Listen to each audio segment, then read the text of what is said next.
born from the golden legacy of Mukunda Jewelers. Porvi, grand opening at KPHP on November 1st. రాష్ట్ర రాజధాని నడిబొడ్డున సంచలనం సృష్టించిన rowdy షీటర్పై DCP కాల్పుల ఘటనకు దారితీసిన కారణాలు వెలుగులోకి వచ్చాయి. డీసీపీ అప్రమత్తం అవ్వకపోతే నిందితుడి చేతుల్లో గన్మెన్ కత్తిపోట్లకు గురయ్యేవాడని తెలుస్తోంది. అదే జరిగితే నిజామాబాద్ తరహాలో మరో రియాజ్ సీసీఎస్ కానిస్టేబుల్ ప్రమోద్ ఘటనలా మారేది. కాల్పుల ఘటనపై డీసీపీ ఫిర్యాదు మేరకు కేసు నమోదు చేసిన పోలీసులు దర్యాప్తు చేస్తున్నారు. ఆసుపత్రిలో చికిత్స పొందుతున్న డీసీపీ గన్మెన్ ని డీజీపీ నగర సిపి పరామర్శించి వారికి ధైర్యసాహసాలను అభినందించారు.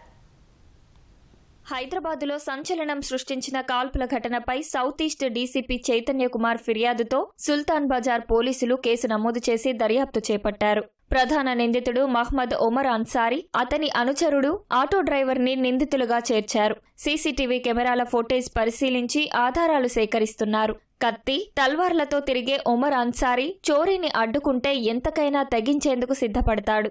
ఏప్రిల్లో జైలు నుంచి విడుదలయ్యాక మకాం కాలాపత్తర్కు మార్చాడు. అదే ప్రాంతంలో అద్దె ఇంట్లో ఒంటరిగా నివాసముంటున్నాడు. అద్దె బకాయి చెల్లించకపోవడంతో యజమాని నిలదీయగా 15 రోజులుగా ఇంటికెళ్లకుండా రోడ్లపైనే ఉంటూ మద్యం మత్తులో వచ్చిపోయే వారిని బెదిరిస్తూ సెల్ ఫోన్లు, డబ్బు కొట్టేస్తున్నాడు. శనివారం అదే తరహాలో చాదర్ఘట్ ట్రాఫిక్ జంక్షన్ సమీపంలో మరో ఇద్దరితో మొబైల్ స్నాచింగ్ కు సిద్ధమయ్యాడు. ఈ క్రమంలోనే పోలీసులు జరిపిన కాల్పుల్లో ఒకరు గాయపడ్డారు. మరో ఇద్దరు పరారీలో ఉన్నారు.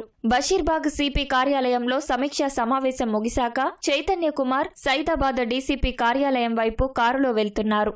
శనివారం సాయంత్రం కోటి సమీపంలోకి చేరుకోగానే ఆటోలోని ప్రయాణికుడి నుంచి ఓ వ్యక్తి సెల్ ఫోన్ స్నాచింగ్ కు ప్రయత్నిస్తున్నట్టు కారు డ్రైవర్ సందీప్ డీసీపీని అప్రమత్తం చేశాడు.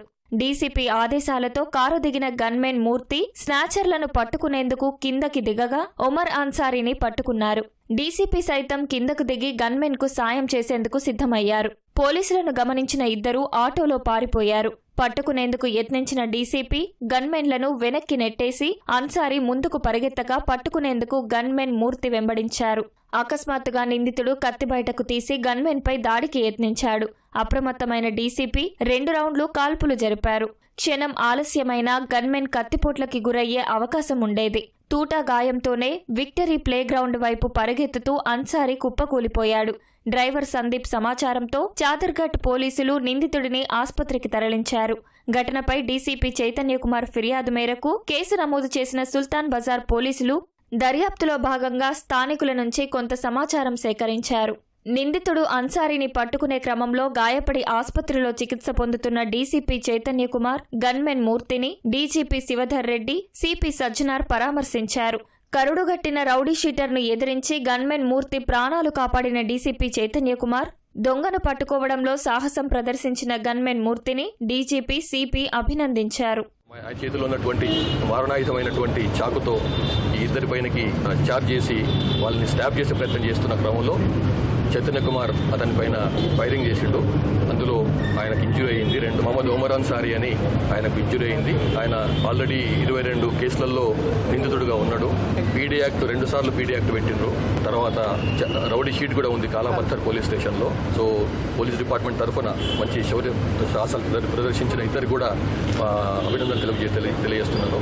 ఎందుకంటే ఈయన ఆల్రెడీ కరుడు కట్టిన నేరస్తుడు. సో ఈ మధ్యలో ఆయన ఎవరెవరితో తిరిగినారు, ఏమేం చేసినారు, దానిపైన కూడా మనం అంతా సమాచారము మనం కలెక్ట్ చేయడం జరుగుతుంది. అదేవిధంగా ఆ ఏరియాలో ఉన్న రౌడీ షీటర్స్ కావచ్చు, ఇలాంటి అఫెన్స్ చేసే వాళ్ళపైన కూడా చాలా గట్టి నిఘా ఏర్పాటు చేయడం జరిగింది. మన ఆఫీసర్స్ అందరూ కూడా సెన్సిటైజ్ చేయడం జరిగింది. విజిబుల్ పోలీసింగ్ కూడా మనము పెంచడం జరిగింది. మెరుగైన పోలీస్ చేయడానికి హైదరాబాద్ పోలీసు చాలా సిద్ధంగా ఉంది. ప్రజలందరూ కూడా మంచి ఉండాలి. ఎవరు కూడా భయాందోళన చెందాల్సిన అవసరం లేదు. మీ వెంట ఎప్పుడు కూడా హైదరాబాద్ పోలీసు ఉంటుందని చెప్పి నేను హామీ ఇస్తున్నాను. పరారీలో ఉన్న ఇద్దరిని పట్టుకునేందుకు సౌత్ జోన్ డీసీపీ ఆధ్వర్యంలో ప్రత్యేక బృందాలను రంగంలోకి దింపారు.